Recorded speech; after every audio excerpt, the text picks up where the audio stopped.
Hi, I'm Dempsey Pulot, and this week I'm reviewing... Now, before we start, I just want to make sure I remind you guys to hit that like button if you like this video, and also make sure you hit that subscribe button too, if you're not already subscribed. I post new awesome content like this weekly. Usually it's a movie review, occasionally I will do trailer reactions, but since we're coming up on the end of the year, there will definitely be some movie lists as well. Anything movie related, this is your place to be. So make sure you stay tuned for all that, and once again, please make sure you subscribe if you like that kind of stuff. That's all I have to say for now, so without further ado, let's jump into Uncut Gems. Uncut Gems was directed by the Safdie brothers and stars Adam Sandler, yes, the Adam Sandler, as a man named Howard Ratner, who's an NYC-based jewelry store owner and gambling addict. The film follows him as he struggles to pay off his debt, all while trying to track down a valuable diamond that's been stolen from him. Now, the last film that the Safdie brothers did, Good Time, just so happened to be my favorite film of 2017. I mean, it is an exhilarating movie if you have not seen it, and I think I mentioned that before on this channel. An overall fun and just different movie-going experience, really, in my opinion anyway. So you can imagine how excited I was to hear that they had another movie coming out, let alone that it was going to be starring Adam Sandler. I mean, who couldn't help but be intrigued? Like their last film, this one is just as exhilarating. I mean, from beginning to end, my stomach was in knots.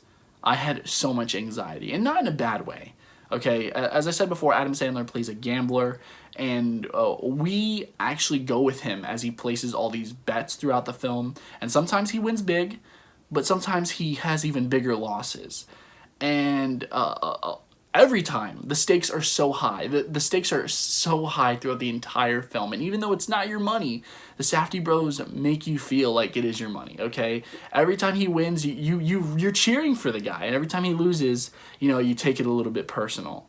And I think the most interesting thing about Sandler and this character is that he's always plotting. He's always got something up his sleeve that he wants to do next, and even though we don't know how it's going to turn out, you can't look away. The Safdie brothers' direction really is that incredible. However, I do feel like the film owes a lot of its success to three other major attributes, and that is Sandler's performance, the editing, and the sound. First off, I had no idea Adam Sandler had this film in him. Here, he plays a much different role than we've ever seen him play before, and it's kind of refreshing. I mean, after all these years and all these stinkers, it kind of shows us that he really does still have it. But he's also the bane of my existence. Like, this character is the most awful person you'll probably ever meet in your life, if they were a real person, that is. He's loud, he's annoying, as his wife, played by Idina Menzel, constantly reminds us. But he's also, in some strange way, compelling.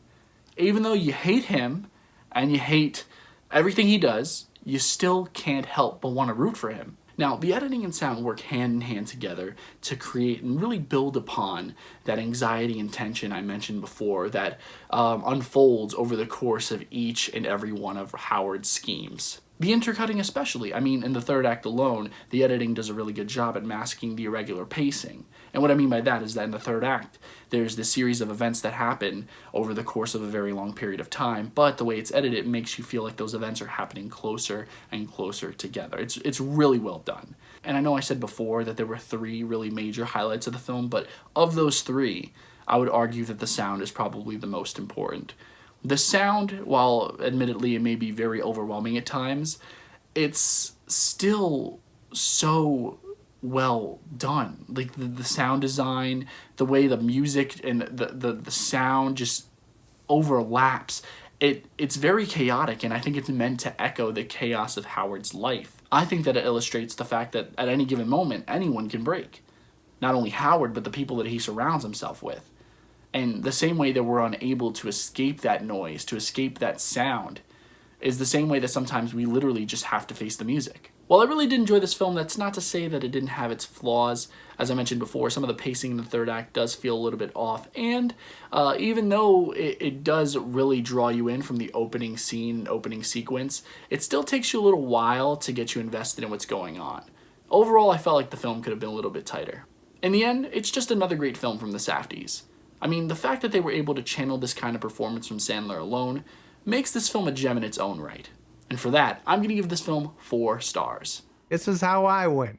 Guys, as always, thanks so much for taking the time out of your day to view this video. It really does mean the world to me. And once again, if you like this video, please consider liking it and subscribing to this channel for more awesome content like this. I post new videos weekly, and I'm always working on new stuff. Now, if you happen to see Uncut Gems, if you loved it, if you hated it, please consider leaving a comment down below in the comment section too. I'd love to hear what any and all of you guys have to say. But that's pretty much all the time I have for today. I have a lot of work to do between now and the end of the year, so the next couple of weeks will be pretty busy, and you should be expecting more videos. In fact, my Star Wars review is coming up very soon, so make sure you be on the lookout for that. But until next time, I'm Dempsey Pulot. Take care.